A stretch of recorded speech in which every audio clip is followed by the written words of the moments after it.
How many times have you told yourself, "I'll try to be more disciplined," and ended up back where you started?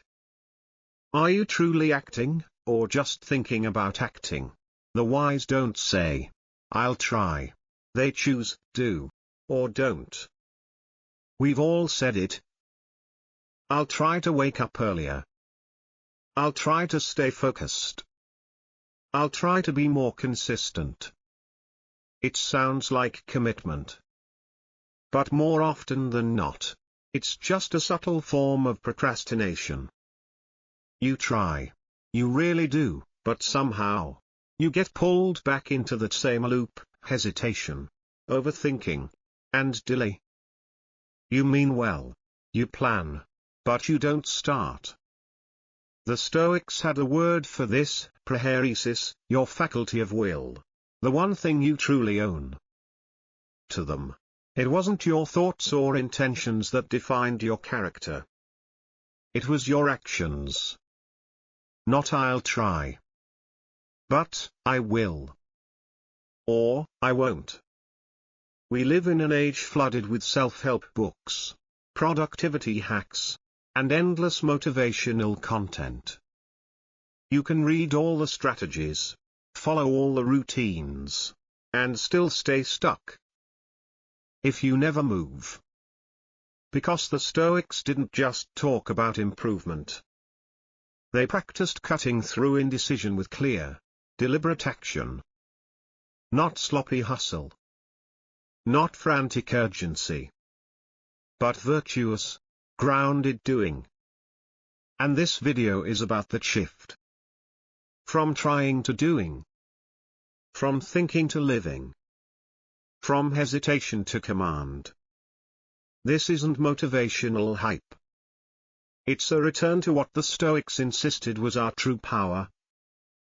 The ability to choose and act in every moment.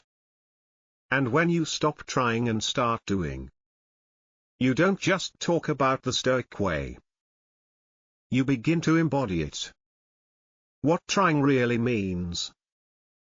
In the last section, we uncovered a hard truth.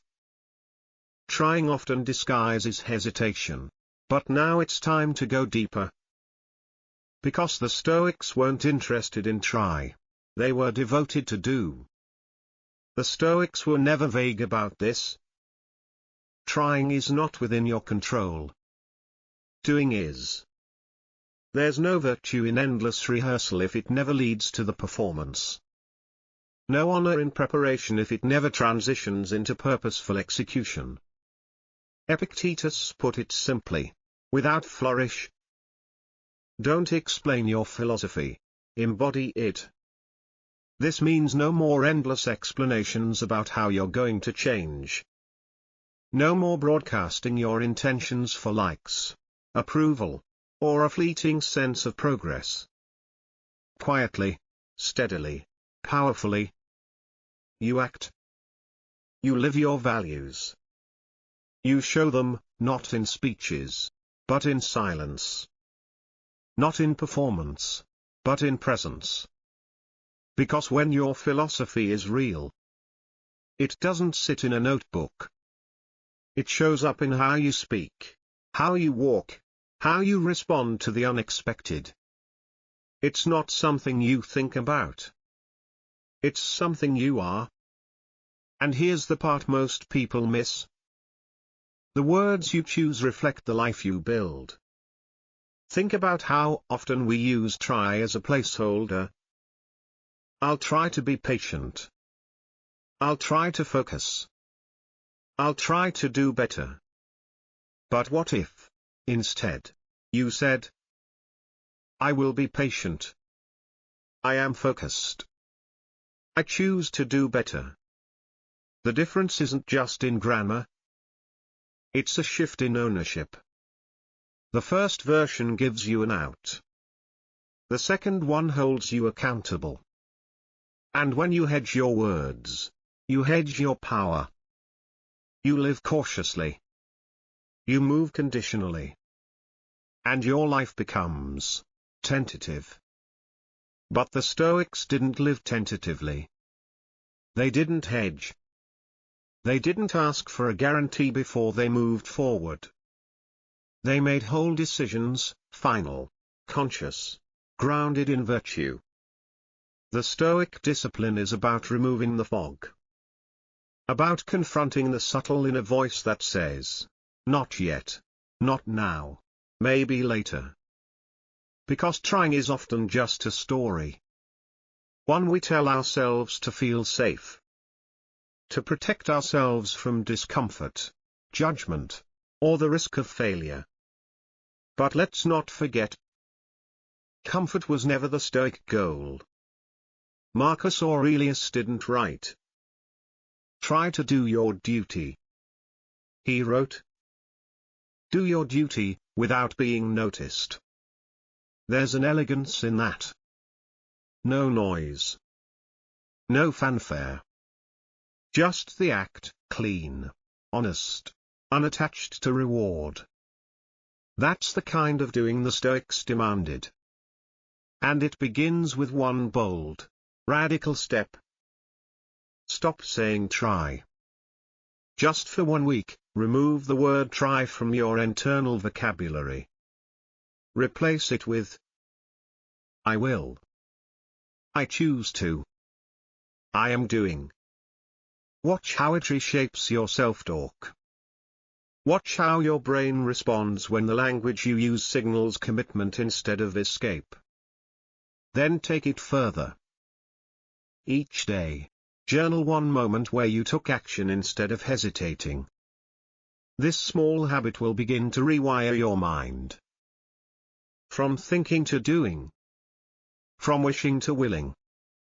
From trying, to truth. The myth of readiness.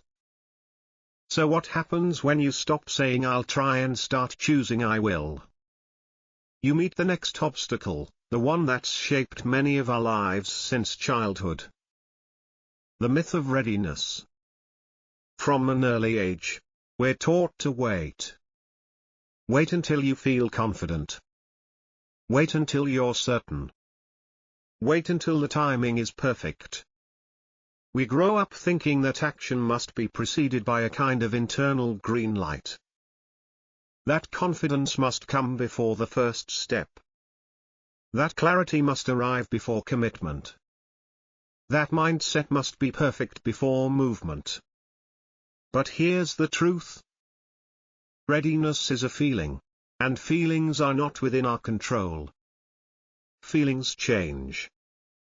They rise and fall with sleep, weather, diet, fear, stories we tell ourselves. And worst of all, feelings can trick us into inaction, without ever intending to. The Stoics saw this with brutal clarity. They taught that you do not need to feel ready to begin. You only need one thing. The decision to start. No big speech. No grand moment. Just as simple, powerful now. Not when it feels good. Not when it feels easy. Now. Because action leads. Emotion follows. Seneca wrote, it is not that we have a short time to live, but that we waste much of it. Waiting to be ready? That's part of that waste. It's the most deceptive form of procrastination. Because it hides behind noble intentions. You tell yourself, I'm waiting to be my best self. But in truth, you're just waiting. You delay the present moment. You defer your action. You push life off into a version of the future that may never arrive. But here's the Stoic reminder. The future is a possibility. The present is all you actually have.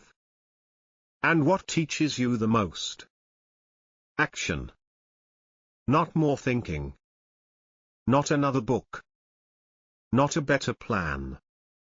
You don't become disciplined by reading about it. You become disciplined by doing it. Again. And again. You refine in motion. You become who you are through what you repeatedly do. The Stoic way is to strip the mind of its dependency on perfect timing and replace it with presence and purpose. They didn't sit around waiting for the right mood. They didn't require inspiration to take action. They didn't seek approval from their emotions. They sought alignment with virtue and action. So why do we hesitate? Because we want to feel ready. We want confidence before we act. We want to avoid embarrassment. We're afraid to look like amateurs.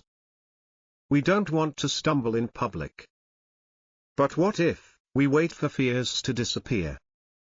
For our hands to stop shaking? For confidence to arrive like a package on the doorstep? But the Stoics knew the truth. Fears don't go away by thinking. They dissolve in motion. There are no guarantees. No magical moment where you suddenly feel ready. No internal voice that will whisper, "This is it. Now's the time." Confidence doesn't knock. It doesn't show up in perfect wrapping with a return address. Confidence is earned, on the path, not before it. It is a byproduct of doing, not thinking. But here's what is guaranteed. You can act. Now. In alignment with reason. In harmony with virtue. That's enough. That's all the readiness you need. You are always more ready than you think. Because readiness isn't about being perfect. It's about being in motion. And movement? Movement is power. Movement shatters hesitation. Movement ends the cycle of overthinking. What truly matters is that you say yes. Yes to what is real. Yes to what is needed. Yes to your capacity to rise, not when you're perfect, but when you're present. Especially when you're imperfect. Because some of the bravest acts are done with trembling hands, dry mouths, and uncertain steps. In practice, what does that look like? It looks like speaking up, even when your voice shakes. Waking up when the alarm rings, instead of hitting snooze. Joining the meeting unprepared, but contributing anyway. Writing the messy, awkward, doubt-filled page. Stopping the mindless scroll, and going for the walk you promised yourself. Making the call you've been avoiding, even if your voice cracks halfway through. It's taking one small step, over and over, in defiance of your hesitation. Do it anyway. Then do it again tomorrow. And again the next day. That is how confidence is built. Not from feelings, but from evidence. Evidence that you act.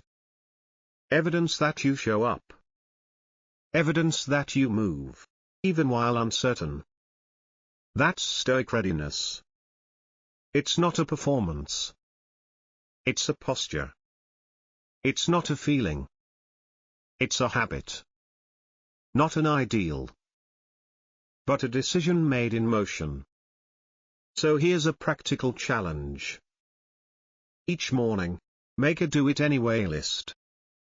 Write down 3 actions you've been putting off because you don't feel ready.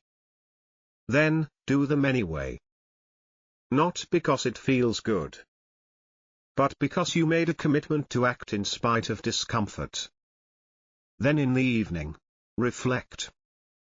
Journal about what happened. Ask yourself, how did it feel to act without readiness? What changed after you did it? Most of the time, you'll find the fear was never as strong as you imagined. Because fear often evaporates the moment you step forward. Discipline over emotion. So what happens when you stop waiting to feel ready, and just begin? You take the next step on the Stoic path, not only doing, but doing with discipline over emotion. This is where the genius of Stoicism becomes clear. The Stoics taught that your inner life, your mind, emotions, and reactions, is not dictated by what happens to you, but by how you interpret what happens. The world outside, you can't control it. But your perception, your choices, your posture, those are always yours. That's why doing, instead of trying, becomes easier when you're no longer emotionally entangled in every moment. When you're not a puppet to your moods. When you stop needing every situation to feel good in order to act right. Because discipline, in the Stoic sense, means something very simple. You show up, regardless of how you feel.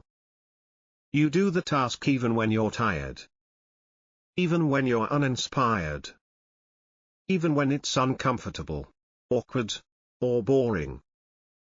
As Epictetus once said, if you want to improve, be content to be thought foolish and stupid. Translation? Be willing to be misunderstood. Be willing to be uncomfortable. Be willing to act, even when applause is nowhere in sight. Because real growth doesn't wait to be celebrated. It doesn't need a stage, a spotlight, or a standing ovation. But modern minds? We've been trained differently. We crave inspiration before we act. We want to feel fired up, supported, noticed. We want the right playlist, the perfect setting, the rush of novelty. We wait for a kind of emotional permission slip that says, now you're allowed to start. But the Stoic mind? It's trained in a different school. Not the school of hype, but the school of discipline, detachment, and inner strength. It doesn't ask, do I feel like it today? It moves with resolve, regardless of the weather, inside or out. Because motivation? It's not a requirement, it's a luxury. A Stoic doesn't rely on motivation. They rely on values. On principles. On duty. And that's where real freedom begins. When you can act, whether the wind is at your back or slamming in your face. You are free. Free from waiting. Free from excuses. Free from the trap of moods and the seduction of self-indulgence. Free from needing the world to cheer for you before you begin. Because when you act not from desire but from duty, you create something that lasts. You create freedom. The kind no one can take from you. So, what happens when discipline leads the way and not your feelings? You reclaim your power. You become the one in charge, not your emotions. You are not your anger. You are not your laziness. You are not the fear that whispers you can't before you even begin. You are not the doubt that creeps in. You are not the tired voice that says not today. You are the chooser. You are the governor of your response. The commander of your own behavior. The one who decides what leads the day, emotion, or purpose. This is the Stoic principle in action. That your emotions may visit. But they are not in charge. They do not drive the car. They sit in the back seat, while you steer. When you detach your behavior from your mood, a quiet transformation begins. You stop asking, do I feel like it? And instead ask, what is required of me right now? You stop waiting to be in the mood to act. And instead, you act because it's the right thing to do. You shift the question from what do I want? To what does virtue demand of me in this moment? And that subtle shift, it's everything. It turns your emotions from dictators into advisors. They still speak, but they no longer command. They still echo, but they don't own the final say. You learn to listen without obeying. To feel, without folding. And through that inner rewiring, you begin to develop the most powerful thing a person can hold. Self-governance. Not suppression. Not perfection. But steadiness. You become unshakable, not because you feel nothing, but because you no longer act based on everything you feel. Each day, choose one task you don't feel like doing. Label it your discipline task. It doesn't need to be grand or glamorous. It could be something simple. A cold shower. A morning workout. A call you've been avoiding. A difficult conversation. A chore you keep putting off.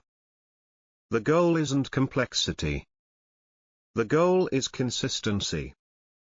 Do one small thing each day, not because you're in the mood, but because you said you would. Let it stretch you. Let it nudge you beyond comfort. Let it train your will. And most importantly, track it.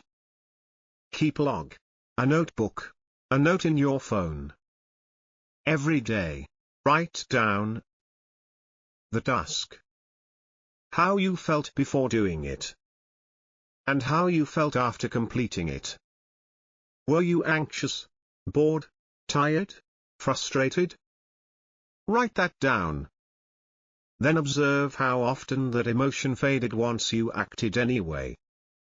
Because most resistance doesn't survive contact with action. Most fear dissolves once we begin. And most excuses shrink when we face them head-on, and here's what you'll often discover after doing it. Action changes everything. It lifts the fog. It reshapes your mood. It brings clarity where hesitation only brought confusion. Most of the resistance you feel before starting is mental theater, a cloud of imagined difficulty that disappears the moment you begin. You'll realize that hesitation only delays truth, while doing brings it forward. One small act of discipline, and suddenly, the weight is lighter. Over time, something remarkable begins to happen. You stop acting because you feel like it. You start acting because it has become your default. You've rewired your system. You've trained your mind to associate meaning not with mood, but with movement. The task is no longer about reaching the finish line. It becomes about strengthening the muscle of commitment. You begin to see every disciplined decision not as a means to an end, but as a character-defining practice. This is where real transformation begins. The line between emotion and action starts to blur. You don't wait to feel ready. You don't consult your anxiety. You simply do. And that, in Stoic terms, is the first real step toward freedom. Freedom from emotional captivity. Freedom from reactive living. Freedom from the endless tug-of-war between intention and avoidance. Now that we've removed the emotional noise, let's take it one step further. Because it's not just about silencing your feelings. It's also about cutting the drama altogether. Cut the drama. Embrace the work. The Stoics had no time for drama. To them, drama was a distraction, a shiny illusion that steals time, clouds judgment, and feeds the ego. Life, they believed, isn't a stage for you to perform on. It's a field of responsibility, a series of duties to be done well. When we dramatize, we inflate the story of our struggle. We talk more than we act. We describe the mountain rather than climbing it. We say, "I've been trying so hard to eat better. I've been working really hard on this. It's just been so tough lately. And sure, those statements sound honest. But more often, they're not about truth. They're about justification. They announce our effort so we don't have to face the lack of results. They earn us sympathy, not mastery. They win applause for partial action. But they don't move us forward. The modern mind is addicted to the drama of striving. We've made the struggle our identity. So much so that we forget the purpose of effort is not to perform, but to progress. The Stoics saw through this. They didn't care how tired you said you were. They weren't interested in hearing how hard it's been. They would say, strip away the story, show me the work. Let the facts, not the feelings, speak for you. Let your effort whisper, and your outcome roar. Because the truth is, your life is not a play. It's not a monologue of how hard things are. It's a mission. It's a daily assignment. It's your duty to complete. And that work, it doesn't need a soundtrack. It doesn't need validation. It just needs to be done. Chapter 5, Quiet Strength, the Power of Doing Without Applause. Marcus Aurelius once wrote, waste no more time arguing what a good man should be one. With that single sentence, he stripped away the noise, the overthinking, the endless cycle of planning and philosophizing, and pointed us toward the core of action. Be one. Not talk about it, not plan to become it, just be. This, right here, is the essence of doing. Because there's a kind of self-sabotage that hides behind beautiful words. We romanticize our potential. We narrate our intentions like a movie trailer that never leads to a film. We spend so much time imagining what we could do that we forget to simply begin. But the Stoics saw through this illusion. They didn't wait for inspiration. They didn't wait to feel worthy. They didn't wait until the stars aligned. They began. Because talk doesn't build character, action does. Ideas don't change your life, effort does. The Stoic path is a path of motion.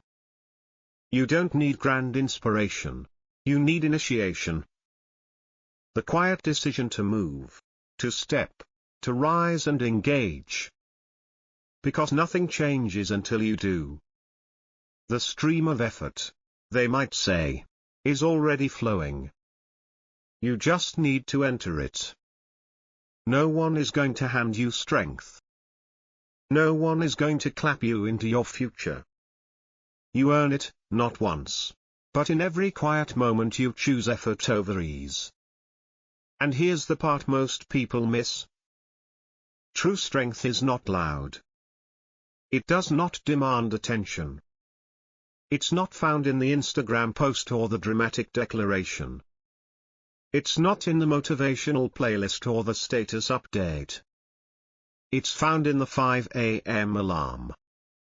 In the repeated habit no one praises. In the email sent after a long day. In the refusal to snap when you feel angry. Chapter 6, Strength in Silence, Building What No One Sees. Even when no one notices. Even when there's no applause, no recognition, no comment. Real strength continues to build. Not with noise, not with flair, but in quiet repetition. Like a stone laid beneath the earth, solid and unseen. This kind of strength doesn't call attention to itself. It forms deep below the surface. Reliable, durable. Tested not by praise but by time. While others chase compliments. While moods rise and fall with likes and applause. You remain grounded, anchored. Not by attention, but by principle. Not by trends, but by inner law. This kind of strength, the Stoic kind, doesn't need to be seen to be real. In fact, it grows best in solitude. In the hours when no one's watching. In the quiet mornings before the world wakes. In the late nights when you choose effort over ease. It doesn't seek reward. It doesn't perform. It doesn't post or boast. It builds. Slowly. Deliberately. Like a mountain being shaped by wind and weather. Unmoving. Unshaken. Enduring. Because the truth is this. Effort isn't always evidence. But results are. It's not about how hard you say you're trying. It's about what your actions create. Your life, your habits, your results. They whisper louder than words ever could. This strength is forged in the dim hours of discipline. In the hard choices made when comfort tempts you. In the refusal to dramatize struggle. In the resolve to get up again, and again. It's built not in single, flashy moments, but in the long arc of consistency. The day in, day out rhythm of effort. The ordinary, done extraordinarily well. That's where greatness hides. Behind the curtain. Away from the audience. Behind closed doors. And that is what the Stoics revered. They didn't care for image. They weren't impressed by show. They honored character. Character aligned with virtue. Rooted in truth. Directed by principle.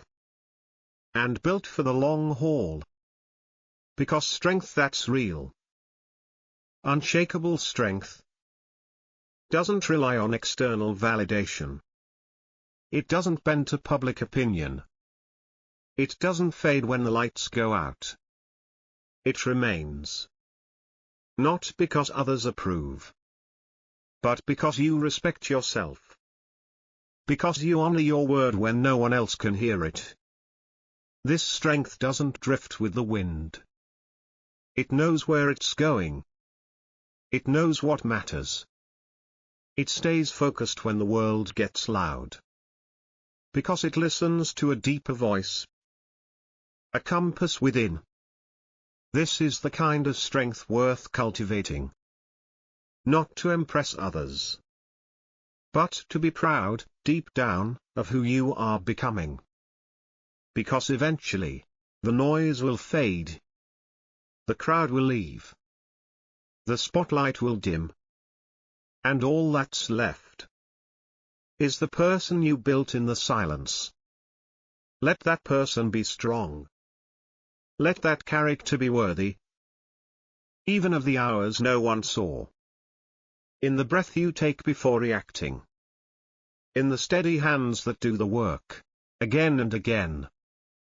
Even when no one is watching. This strength doesn't shine in the spotlight. It glows in the dark. It's built in the invisible hours. Forged in the silence. When it would be easier to choose comfort. But you choose character instead. That's what the Stoics trained for. They didn't aim to impress. They aimed to endure. To build themselves into people who could hold fast when the storm came. They practiced a kind of proactive strength. Not the strength to react when needed. But the strength to stay ready, brick by brick. Decision by decision, with zero audience. In the modern world, we crave validation. But the Stoics remind us that validation is not victory. It's a distraction. What matters is, did you do the work? Did you show up? Did you live today in alignment with what you claim to value? Because the true test isn't what you say when you're motivated. It's what you do when you're not. Chapter 6, Strength in Silence, Building What No One Sees. Even when no one notices. Even when there's no applause, no recognition, no comment. Real strength continues to build. Not with noise, not with flair, but in quiet repetition. Like a stone laid beneath the earth, solid and unseen. This kind of strength doesn't call attention to itself. It forms deep below the surface. Reliable, durable. Tested not by praise but by time. While others chase compliments.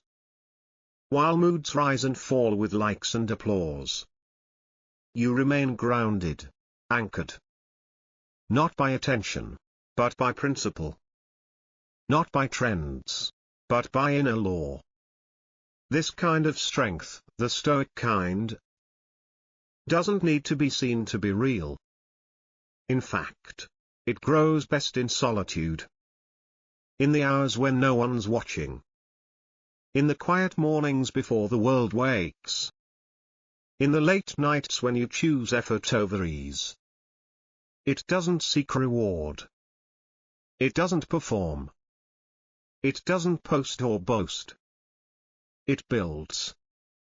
Slowly. Deliberately. Like a mountain being shaped by wind and weather. Unmoving. Unshaken. Enduring. Because the truth is this. Effort isn't always evidence. But results are. It's not about how hard you say you're trying. It's about what your actions create. Your life, your habits, your results. They whisper louder than words ever could. This strength is forged in the dim hours of discipline. In the hard choices made when comfort tempts you. In the refusal to dramatize struggle. In the resolve to get up again, and again. It's built not in single, flashy moments, but in the long arc of consistency. The day in, day out rhythm of effort. The ordinary, done extraordinarily well. That's where greatness hides. Behind the curtain. Away from the audience. Behind closed doors. And that is what the Stoics revered. They didn't care for image. They weren't impressed by show. They honored character. Character aligned with virtue. Rooted in truth. Directed by principle. And built for the long haul. Because strength that's real. Unshakable strength. Doesn't rely on external validation. It doesn't bend to public opinion. It doesn't fade when the lights go out. It remains. Not because others approve. But because you respect yourself. Because you honor your word when no one else can hear it. This strength doesn't drift with the wind. It knows where it's going. It knows what matters. It stays focused when the world gets loud. Because it listens to a deeper voice. A compass within. This is the kind of strength worth cultivating. Not to impress others. But to be proud, deep down, of who you are becoming. Because eventually, the noise will fade. The crowd will leave. The spotlight will dim. And all that's left is the person you built in the silence. Let that person be strong. Let that character be worthy. Even of the hours no one saw. In the quiet discipline of silence, something profound begins to grow. Real strength. Not the kind that boasts or begs for praise. But the kind that simply is. So here's your next challenge.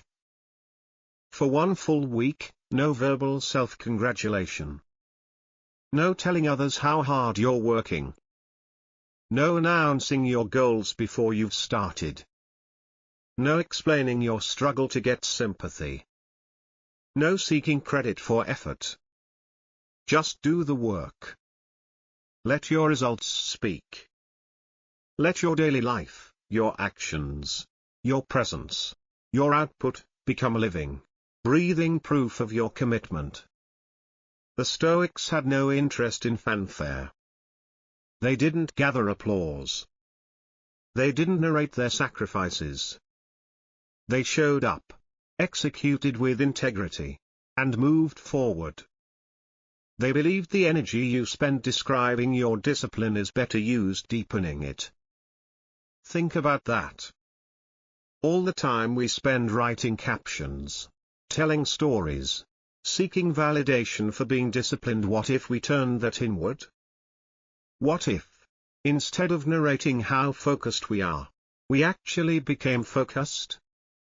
Imagine the quiet intensity of a day where you don't talk about your growth.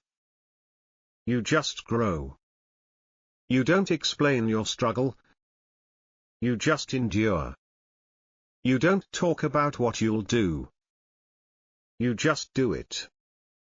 Use a habit tracker, not for show, not for an audience, but for truth. Check off the actions completed. Hold yourself accountable, not to an algorithm, but to your own self-awareness. This isn't about impressing others. It's about meeting the version of yourself that acts without needing applause. At the end of the week, sit down. Don't ask, did I talk a lot about changing? Ask, what did I do instead of talk? Did I move more than I described? Did I shift something real inside by staying quiet and focused? Did I learn something honest about where my motives lie? In the doing, or in the display? You may discover something rare. Authenticity. Not the kind you post about. The kind born from restraint. From keeping your word to yourself. From choosing effort over ego. From doing the hard thing with no audience, and loving yourself more for it. And when that foundation of quiet strength begins to settle in, you'll feel the urgency to act, not out of panic, but from a deeper place. Stillness ends where action begins, page 11, immediate motion. Inner power. Would you truly waste this moment? Not in chaos, not in defeat, but in something quieter, more dangerous. Hesitation? This is where the Stoics stood firm. They taught that immediate action doesn't just move the body, it trains the soul. It molds your response into something precise, sharpened, and ready. Not frenzied, not rushed, but deliberate. It becomes your edge in a world dulled by delay. Each time you pause unnecessarily, you introduce a small fracture, a wedge of uncertainty. And as time passes, that wedge expands. One moment of hesitation becomes a habit. A hesitation repeated becomes identity. You become someone who waits, someone who means well, but acts slowly. But the Stoic? They cut through this mental noise with motion. They don't linger in debate, they decide. Not because they're impulsive, but because they're aligned. The Stoic doesn't say, I'll get to it when I'm ready. They say, it is required of me, so I act. There's no dragging of the feet. There's no performance. There's no need for permission. They know. The act is the alignment. Doing the thing, that is what clears the fog. You act, and clarity follows. The more you practice this, the stronger the link becomes between your thoughts and your feet. You begin to trust yourself again. Why? Because your thoughts no longer sit in your mind like dust on a shelf, they become steps. Choices.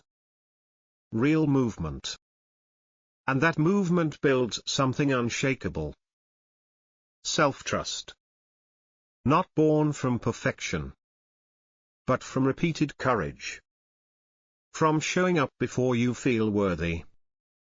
From moving while uncertain. From doing while afraid. In our noisy, distracted world, this is nothing short of radical. Notifications tug. Entertainment seduces. Fear whispers. And performance culture teaches you to appear strong rather than be strong. We are conditioned to delay. To debate. To doubt. But every moment you delay for comfort, you train your mind to resist the call of duty. And that's why Stoic urgency isn't about panic. It's about presence. It's not about racing. It's about realizing that you may not get another chance. Time? You don't own it. You can't negotiate with it. But you can command how you respond to it. That's your power. And every time you act without delay, even in small things, you reclaim that power. You choke the oxygen out of fear. You leave no space for excuses to fester. You stop the spiral before it begins. And you build energy, not by force, but by flow. You reclaim focus. You develop speed of spirit. You show yourself that motion is medicine. Page 12, the integrity of immediate action. Every time you do what is right without delay, something profound happens.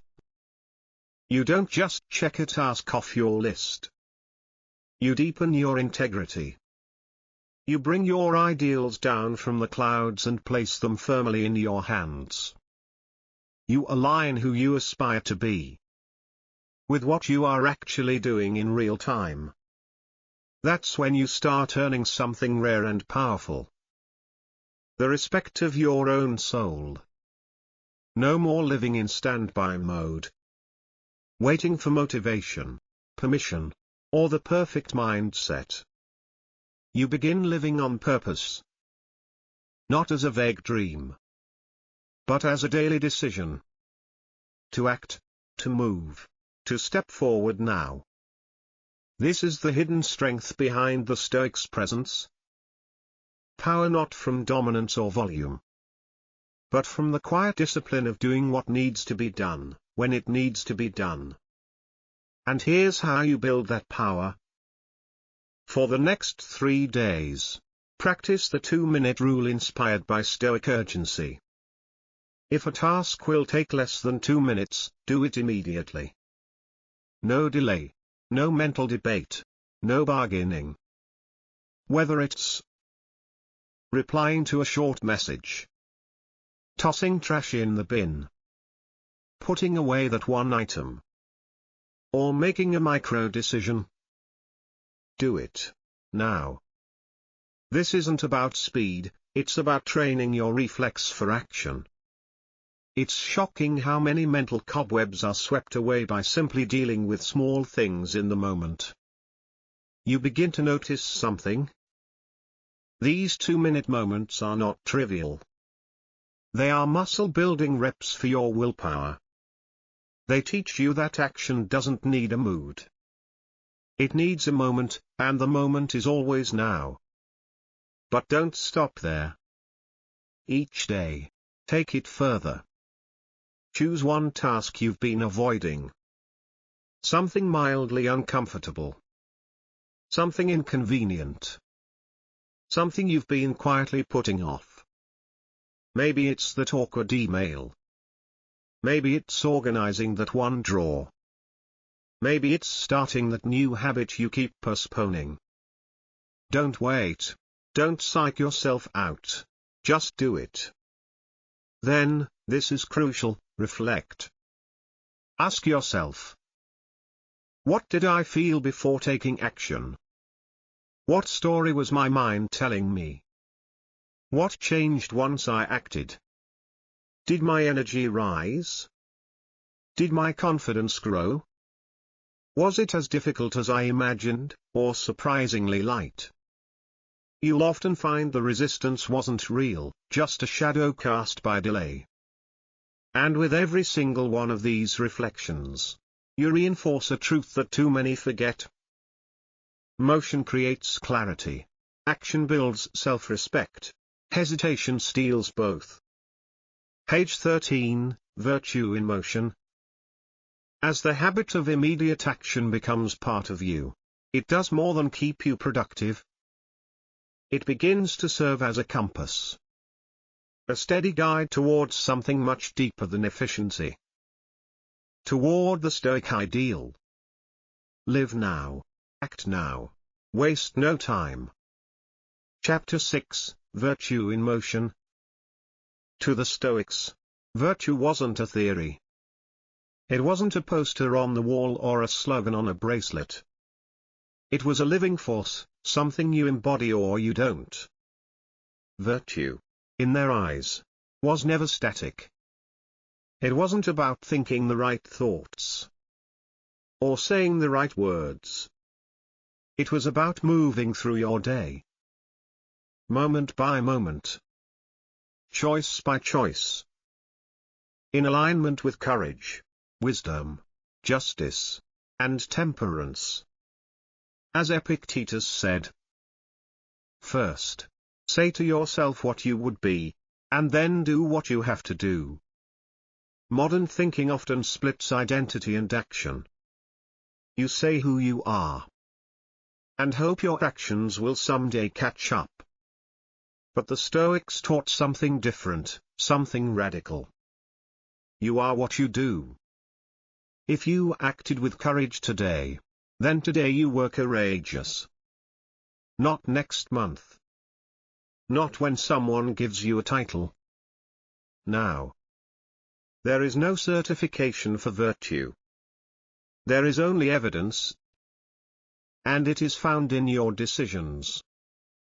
Virtue is not waiting for applause. It shows up in a quiet, clear tone during a tough conversation. It appears in the restraint to not overindulge. It shines through in the honest word that could have been softened with a lie.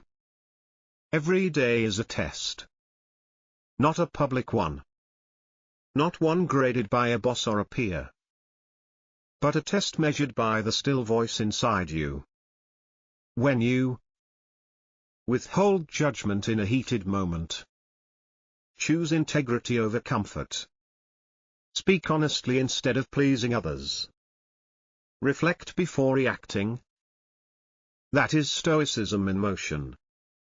Not as a philosophy, but as a way of life. And here's the truth.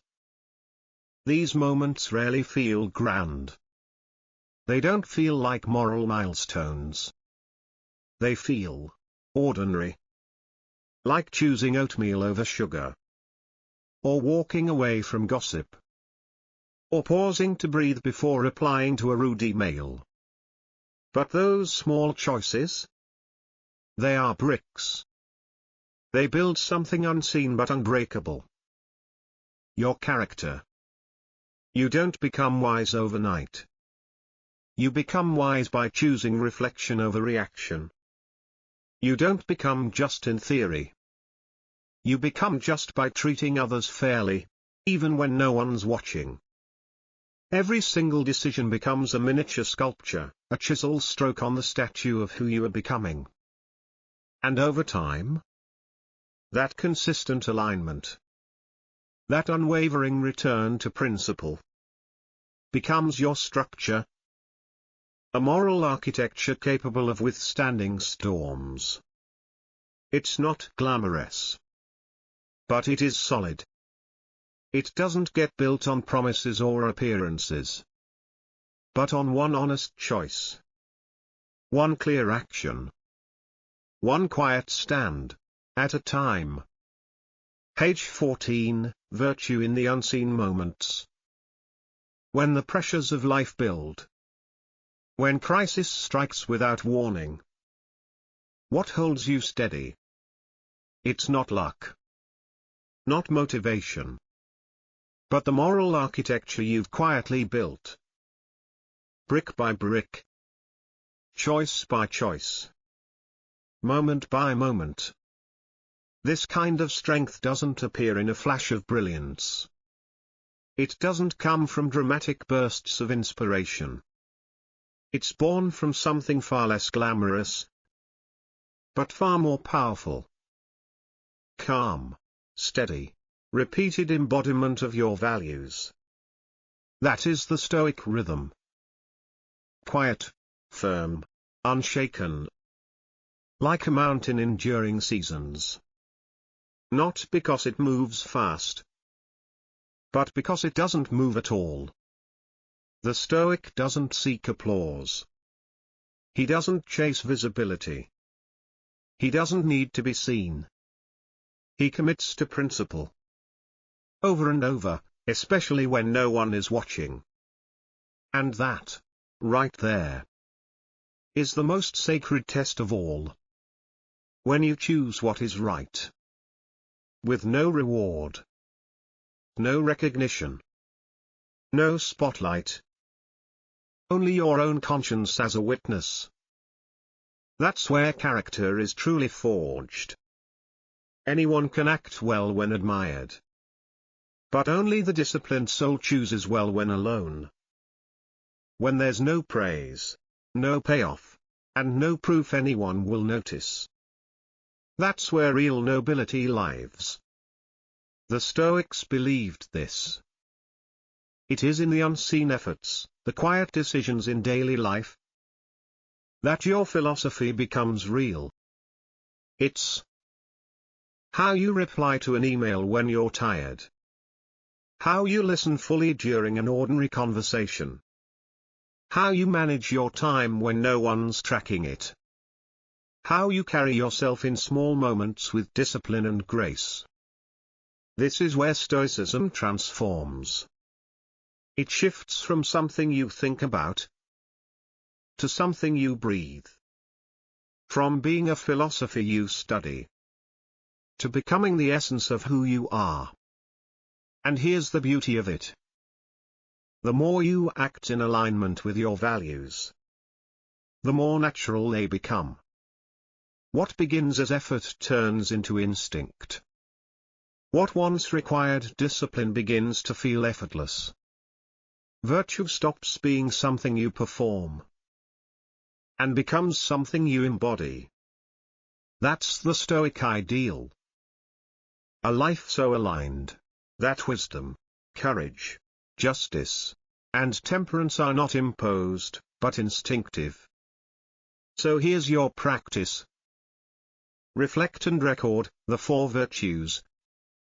Page 15, Chapter 7, Words are wind. Ordinary moments, those quiet, unnoticed corners of your day, are where true commitment is tested. And if you pay attention, this awareness will multiply your resolve. Because here's the hard truth the Stoics knew all too well. Words are wind. They can stir the air, but only action moves the world. Seneca once warned, the one who constantly talks about their growth has not yet truly begun to grow. Why? Because real growth doesn't come with fanfare. It doesn't advertise itself. It reveals itself, slowly, through consistent conduct, not dramatic declarations. The Stoics were deeply skeptical of those who spoke at length about philosophy, but had no evidence of it in their behavior. They knew that talking about a better life is easy. But living one? That's where the difficulty, and the power, lies. In our modern world, the temptation is everywhere. Telling someone you're working on yourself can feel productive. Sharing your intentions online feels like progress. Saying, "I'm starting a new habit," earns nods and likes. But underneath? Nothing has changed. There's a subtle ego reward in announcing your plans. It gives you a dopamine hit, a momentary feeling of worthiness. But the Stoics saw this clearly. Intention without execution is self-deception. It's noise disguised as growth. And too often, it becomes a comfortable substitute for change. Real transformation doesn't happen under stage lights. It happens in silence. In the quiet hours when no one is looking. In the decisions you make when no one is asking. In the promises you keep, only to yourself. That is where real strength forms. Out of sight. Away from applause. Deep in the solitude of personal accountability. It is the quiet, invisible discipline of showing up, again and again. Not for recognition. Not for praise. But because you're building a life anchored in your values. You don't owe the world an update. You owe yourself a life of integrity. Stoicism was never meant to be a badge. It was never designed to be a brand. A badge can be worn, displayed, talked about. But it doesn't mean anything unless it's backed by substance. It's easy to wear a quote on your hoodie. To share a Marcus Aurelius passage on your feed. To drop Epictetus's name in a conversation. But Stoicism is not a fashion accessory. It is not a talking point. It is not a clever post or a motivational aesthetic. It is a way of being. It is a standard you quietly hold yourself to, every day. Not something you tell others about. But something your life reflects, without words. And so, don't make Stoicism your brand. Make it your mirror. Because a mirror reflects honestly. It doesn't distort. It doesn't flatter. It shows you what is, not what you wish was there.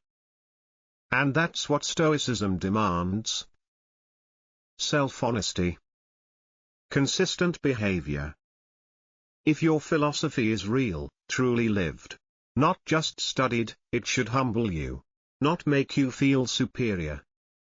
It should guide your hand, not decorate your persona like a trophy on a shelf. The Stoics didn't walk around announcing their virtue. They lived it, quietly, consistently, completely. So ask yourself, with ruthless honesty, does my life reflect what I say I believe? Are my daily habits in line with my principles, or only my posts? Am I steady in silence, disciplined in discomfort, grounded when no one's watching? Because that is the test. Not how you act on stage, but how you live in solitude. Do you show restraint when you're tired? Do you act with clarity when you're frustrated? Do you uphold discipline when no one will ever know? If the answer is no, speak less, do more. If your words outpace your actions, you're not yet practicing Stoicism. You're performing it. And Stoicism was never about the spotlight. Let your actions become the visible shape of your values. Let your day-to-day life speak on your behalf, quietly, with power. As Marcus Aurelius wrote, stop talking about what the good man is like, and just be one. That is the Stoic challenge. Not to describe virtue. To become it. Not to declare discipline. To embody it. Because the more you talk about becoming better, the more you weaken your own energy. Words, without deeds, are vapor. They evaporate into nothing. Each time you explain instead of execute. Each time you justify instead of act. You scatter the force of your will. And worse, you train yourself to live hollow. To chase the appearance of change. While standing still. But here's what happens when you stop explaining. And start living your philosophy. people notice. Not because you told them, but because something about you shifts. The air around you changes. Your very presence begins to speak. No more convincing. No more showing. No more telling. You live in a way that says everything, without saying a word. And that is where the Stoic path begins to truly speak. Not through your voice, but through the life you build. Silently. Steadily. Daily. So today, for one full day, practice verbal minimalism. Speak only what's necessary. No boasting. No updates. No explanations of effort. Just action. Notice how much energy returns to you. Notice how your focus sharpens. Notice how your silence begins to speak louder than ever before. When silence becomes your ally, your energy changes. You stop narrating every move. You stop explaining what you're about to do. You just do it. No more broadcasting intentions. No more whispering your plans into the void, hoping someone hears and nods in approval. The Stoic way demands something rarer, the discipline to move without display. So when the impulse arises to speak, pause. Ask yourself, is this truly necessary? Or am I chasing validation? Let that question reroute your attention inward. Let it anchor your presence. Become a quiet storm of effort, focused, intentional, and unseen. Let your deeds fill the space where words once lived. Let your silence speak louder than your ambitions. At the end of the day, don't share what you've accomplished. Write it down for yourself, not for the world. This is your mirror. This is your witness. How did it feel to live beneath the surface, silent, deliberate, and effective? Did your mind quiet down? Did your attention sharpen? Did your respect for your own effort begin to rise, not because anyone noticed, but because you noticed? You may find that silence isn't empty after all. It is rich with strength. It is dense with focus. It is where your real power grows. And once you've learned to quiet the noise, both internal and external, you are finally ready to take the next step, to decide. Chapter 8, Decisiveness is Mastery. Hesitation is a form of fear, subtle, disguised, and paralyzing. It wears the mask of prudence, but underneath it lies avoidance. The Stoics saw this clearly. To hesitate is to refuse life's invitation to act.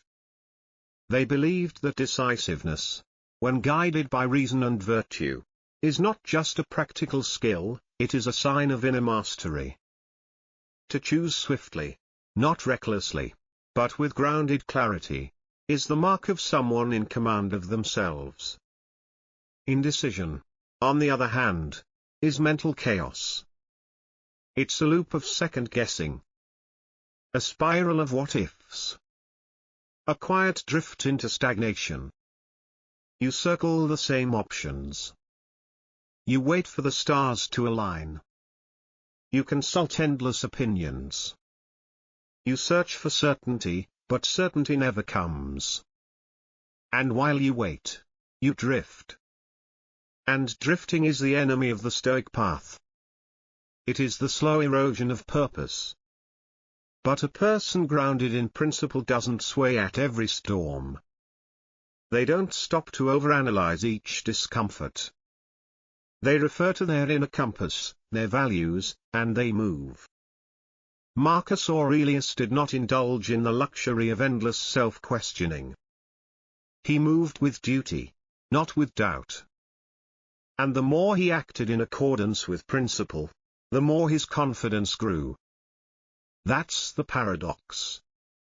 Confidence is not what you need to act. It's what you gain from acting. When you choose based on your values, on what you know to be right, even if uncertain, hesitation loses its grip. Why? Because values are steady. Emotion is reactive. Confidence doesn't come from always being right. It comes from always being rooted in who you are and what you believe. Even when you make mistakes, if your decision was born from integrity, it becomes honorable. This is the power of living by principle. Your life gains structure. Your choices gain shape. Doing becomes your default. And that framework? That's what Stoicism provides. A lens to cut through the noise and return you to your true path. So ask yourself. Not tomorrow. Not when it's more convenient. Not when you've read one more book or gathered one more opinion. Ask now. What is the right thing to do? That single question, simple as it seems, cuts through the fog of hesitation like sunlight piercing a dense forest. It calls your swirling doubts to attention. It centers you. It grounds you. Because when you know what you serve, your direction, however treacherous or unclear, begins to crystallize. Even if the path is steep, even if it's narrow, painful, or lonely, you walk it. Because you're no longer wandering. You're moving with intention. This is the quiet, powerful gift of Stoicism. A living framework that serves both as your compass and your chisel, pointing you where to go, and shaping you as you move. It scrapes away confusion. It reveals what matters. It replaces the noise of indecision with the quiet strength of deliberate motion. You're no longer paralyzed by options. You're anchored by identity. So decide. Not what sounds good. Not what you think people expect. Decide who you are. And then live like it. Let that identity inform your every step. Let it be your shield when doubt whispers, and your sword when resistance rises. Not just when life feels light and breezy, but especially when the winds howl. When everything inside you wants to run. When comfort calls louder than character.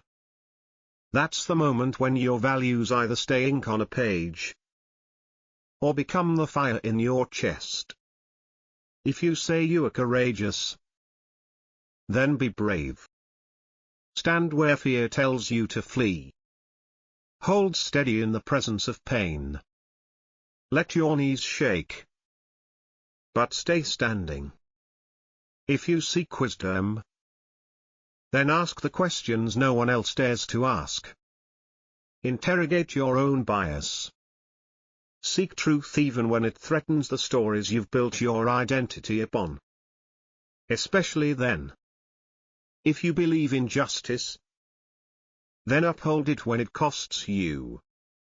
Speak up when silence would be safer. Act when apathy would be easier. Let your values be louder than your convenience. Don't just say what you believe. Don't just wear your values like a slogan. Prove them. Test them. Stretch them across your worst day. Let them sweat with you. Let them bleed with you. Ask yourself, will this principle hold when you're exhausted?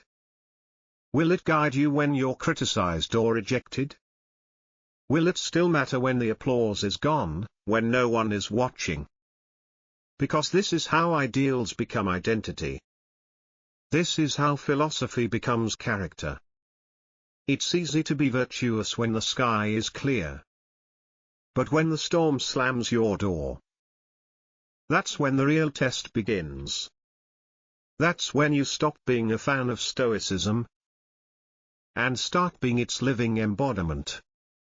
Don't spiral into overthinking. Don't trap yourself in the prison of preparation. Don't let your mind loop endlessly, like a plane circling the runway. Always preparing, but never flying. Each hesitation is a seed of doubt planted deep. And when you water it with inaction, it grows roots in your identity. Left unchecked, the mind will whisper 1,000 excuses. It's not the right time. What will they think of me? What if I fail? What if I'm not ready? And the world will echo them, applauding your delay with comforting lies. But the Stoic does not listen to the crowd. The Stoic listens to duty. He doesn't ask, is this safe? Is this easy? Is this perfect? He asks only, what is required of me, right now? Hesitation is the language of fear, dressed in the uniform of logic.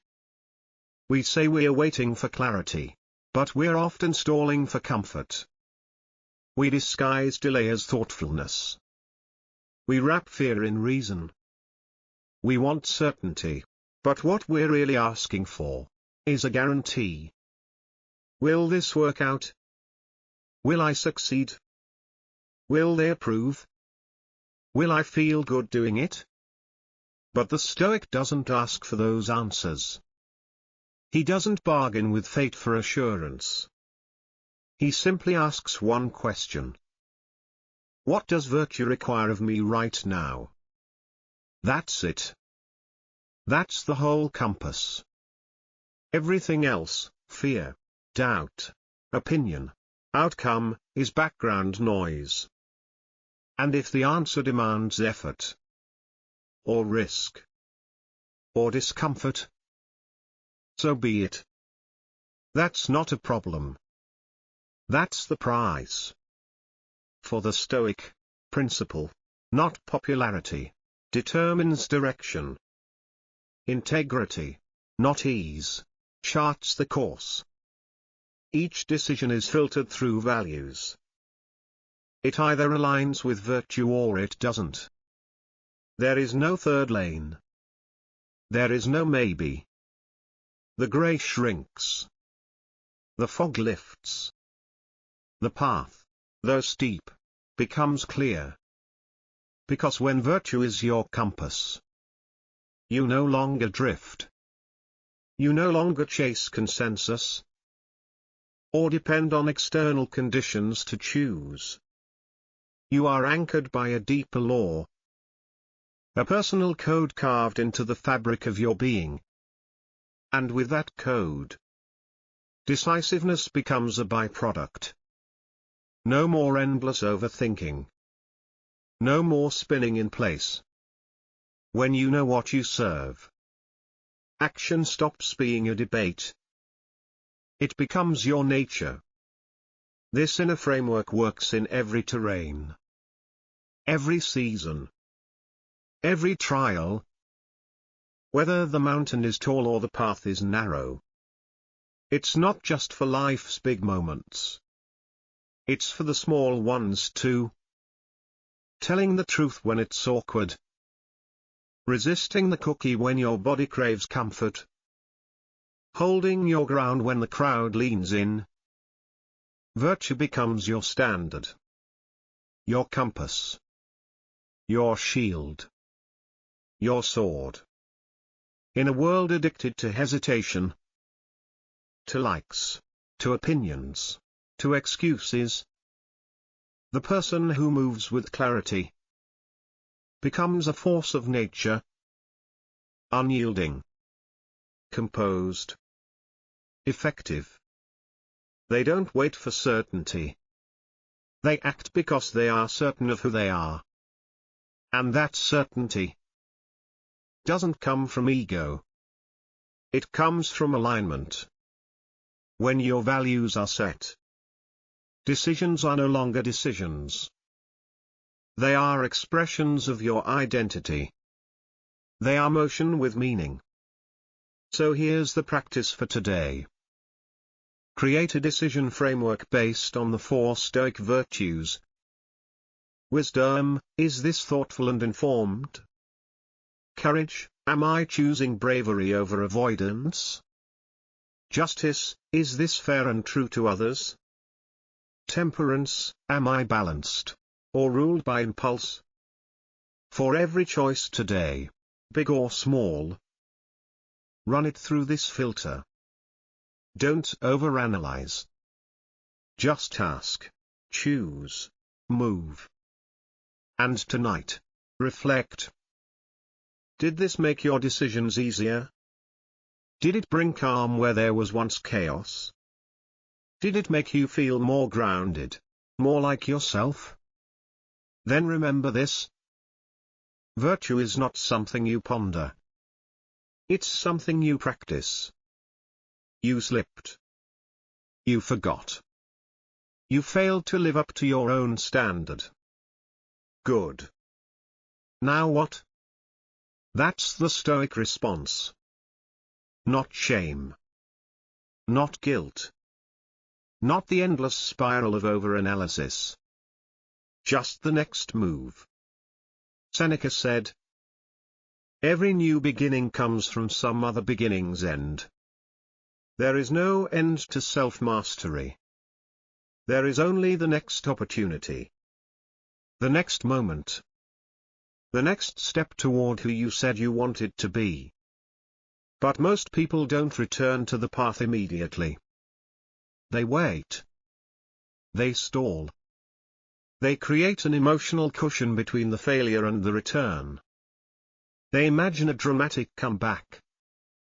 A stronger, shiny version of themselves rising from the ashes. They want redemption to be seen. They want the return to be applauded. They want to earn their way back with fanfare and a perfect plan. But this is not discipline. This is ego in disguise. The Stoic does not care for ceremony. He does not script a grand entrance. He doesn't dress his return in beautiful language or public declarations. He simply returns. To the breath. To the task. To the principle. To the practice. Quietly. Calmly. Immediately. No drama. Only duty. No story. Only motion. That's the Stoic discipline. Not to be flawless, but to return quickly. Without excuses. Without emotion taking the wheel. The longer you delay, the more the ego takes over. Spinning stories. Dreaming of perfection. Waiting for the right mood. But mood is a luxury. Virtue is the duty. The Stoic does not wait to feel inspired. He acts because it is required. He doesn't ask, "Do I feel ready?" He asks, "What is the right thing to do right now?" That is doing, not trying. If you miss a workout, don't journal about why. Don't plan a better one for tomorrow. Just move your body, now. If you raised your voice in anger, don't reflect on it for 3 days. Apologize now. Correct your course. If you broke a promise to yourself, don't make a new one. Keep the old one. Resume it now. The return is the power. Not the grand narrative of improvement. Not the speech. Not the plan. The return. The Stoic returns like a stone rolls downhill.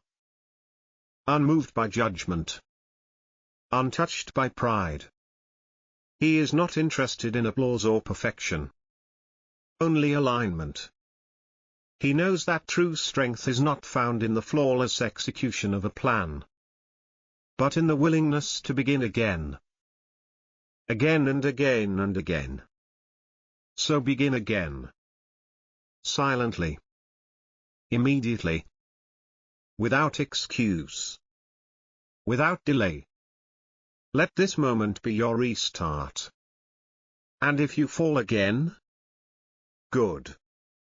Return again. Because that is mastery. You procrastinated. You wasted hours. You watched the time slip through your fingers. So what? The moment you realize it, return. Don't decorate it. Don't narrate it. Just resume. You don't need redemption. You don't need a motivational speech. You don't need a candlelit ritual or a sunrise vow. You need resolve. That's it. You come back not because it feels dramatic, but because it is necessary. You return because that's who you are. Not someone who never strays, but someone who always comes back. That is power. Right action, again and again, is the only path. And it builds more than just momentum. It builds identity. It builds clarity. It sculpts your soul, not through theory, but through effort. Each time you return, you define yourself. Not by what you meant to do. Not by what you told others you would do. But by what you actually did. Every act of recommitment is a quiet revolution. A turning of the soul. Back toward what is true. What is good. What is enduring. These turns won't be glamorous. They won't come with applause. They are gritty. Silent. Often unnoticed. But they are powerful. They reinforce your integrity. They renew your direction. They whisper to your subconscious, "This is who I am." It doesn't matter how many times you fall. It matters how quickly you rise. And how honestly. The Stoic does not say, "I failed, therefore I am a failure." He says, "I missed the mark, I will adjust." He does not spiral into shame. He does not wallow in the story. He corrects. He reflects. He remembers. He returns. There is no pride in the fall. Only wisdom in the recovery. Every return is a proof. Your will remains intact. Your core is not broken. Your values are more than ink in a journal. They are lived. Each time you rise again, your character is fortified. Your spirit is carved deeper. Your values are proven. Not through your words, but through your choice to keep showing up. You do not need to announce your return. You do not need a witness. Because real virtue doesn't perform. It persists. So begin again. Not to impress. Not to feel redeemed. Not to be better than before. Begin again because it is required. Because it is who you are. Because the next right action is waiting. And it does not care what happened before. It only asks, will you return now? Begin again, without drama. Not tomorrow. Not someday. Not when you've fully healed. Or feel inspired. Or have your perfect plan. But now. Begin again. Not as a fresh start. But as a return. A return to what has always been within you. The quiet, steady power to choose what is right. Begin again. Not with drama. Not with a grand announcement, but with quiet direction. In that single moment of realignment, you don't reset. You evolve. You don't start over. You build forward. You continue. You pick up from exactly where you are. And take one more step toward the life you were born to live. Because becoming the person you seek to be has never been about avoiding error. It's about choosing alignment. Again. And again. And again. One step at a time. So when you drift, when your focus frays, when your discipline slips, when your attitude darkens, don't spiral. Don't overanalyze. Don't shame yourself. Just say out loud, begin again. Let those two words become your compass. Let them cut through your excuses and pierce the fog of hesitation. Let them be the reset button for your mind, your body, and your will. Then, take a small action that brings you back. Stand up. Close the distraction. Take a deep breath. Drink a glass of water. Send the apology. Reopen the work. Refocus your thoughts. Even the smallest act is a declaration. I am not done. Even the tiniest movement is proof. My will still leads. Track how many times you return. Make a mark each time you whisper. Begin again. Not for pride. Not for performance. But for awareness. Because your setbacks do not define you. Your returns do. Reflection matters. But not for punishment. Not for self-pity. Reflect to see the patterns. What pulled you away? What pulled you back? Where did you slip? Where did you stand tall? These patterns are not shameful. They are material. They are the wood and stone of your inner philosophy. And you'll soon discover mastery isn't found in never falling. It is found in how quickly and cleanly you rise. How gracefully you return. How fiercely you realign. Every time life tempts you to drift, return. Not with guilt. Not with grandeur. Just with presence. With virtue.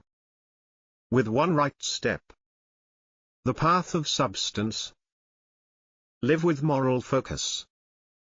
Not paralyzed by the unknown, but empowered by the known. What is within your control? What is the right thing to do, right now? That is the Stoic compass. Clear, sharp, undeniable. Marcus Aurelius said it plainly. If it is not right, do not do it. If it is not true, do not say it. That is not a suggestion. It is a command. A compass made of virtue. Simple, unmistakable. Not grand plans. Not speeches. Just small alignments. Moment by moment. Life is not a stage for drama. It is a workshop for decisions. The path doesn't reveal itself when you sit and speculate.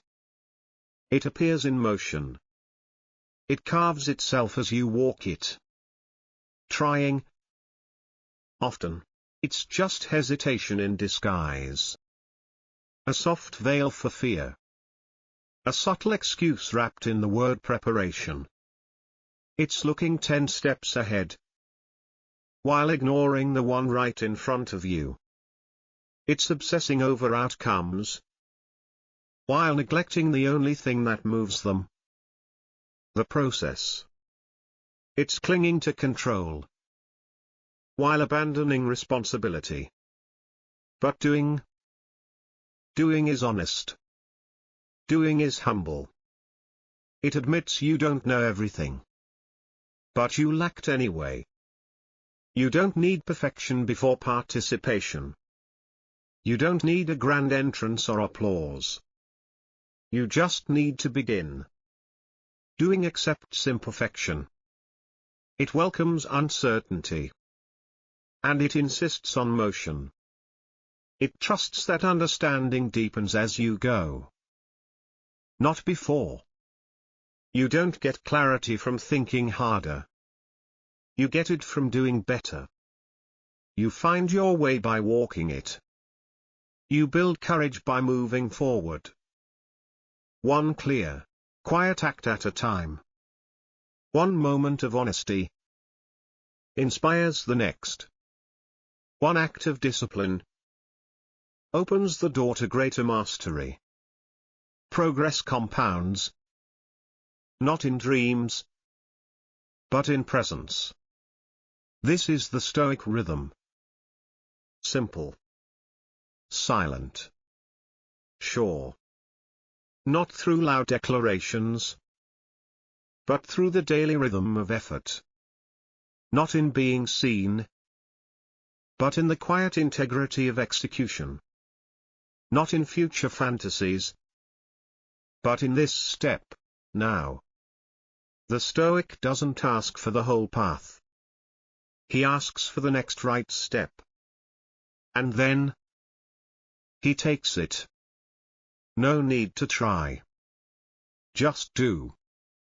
Not because it's easy, but because it's required. In this way, one small virtue gives rise to the next. One action clarifies the next decision. One clear step forward makes the path more visible. And so, he walks. Steady. Still.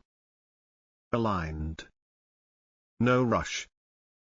No stall. He moves with direction, not with drama. This is not the path of spectacle. This is the path of substance. It's carved slowly, shaped not by emotion, but by persistence. Just do the next right thing. And when the world overwhelms you, when the noise is deafening, when your path feels lost in the fog, pause. Ask one question. Not later, not tomorrow. Right now. What is the next right thing? That's it. Not the perfect thing. Not the impressive thing. Not the thing that will solve everything. Just the right thing. The next small step. The one act you know aligns with your values. Let that question be your compass. Let it cut through confusion, slice away indecision, and return you to what matters. The next right thing, done quietly, honestly, diligently, is the foundation of a Stoic life. You don't need to announce it. You don't need permission. You don't need the whole plan. You just need to act. Now. Here. With what you have. With who you are. Build your day like a chain. Each link a right action. At night, look back. Trace the chain. You'll find that a life of meaning is built not on a single moment of greatness, but on dozens of quiet victories. A single virtuous day is composed of many tiny, deliberate decisions. Each one small. Each one right. That is the power of restraint. That is the strength of discipline. The Stoics never asked you to be extraordinary. They asked you to be present. To be disciplined. To be anchored. To be aligned with what is right. In every moment, you are choosing. You are either acting or deferring, living or delaying, embodying virtue or rationalizing vice. Don't try. Just do. That isn't a slogan. That is the Stoic demand. The quiet, unwavering truth of this path. This life. It won't be glamorous. It won't earn applause. It won't make headlines. But it will be real. Grounded. Powerful. And at the end of it, when the lights are low, and there's no one left to impress, you will look back and say, I lived it fully. I did what I came to do. I was not a talker. I was a doer. I did not try. I did. So don't wait. Don't overthink. Don't prepare for someday. Just do the next right thing. Right now. Right here. With everything you've got, don't say, I'll try. Say nothing. Just act. Quietly, daily, without applause. Because belief isn't built through speeches. It's built through small, undeniable movements. The Stoics didn't ask for results. They asked for effort. Not tomorrow. Not when you feel ready. Now. If it's hard, do it anyway. If you're tired, take one more step. If no one sees you, go harder. Because that's when it matters most.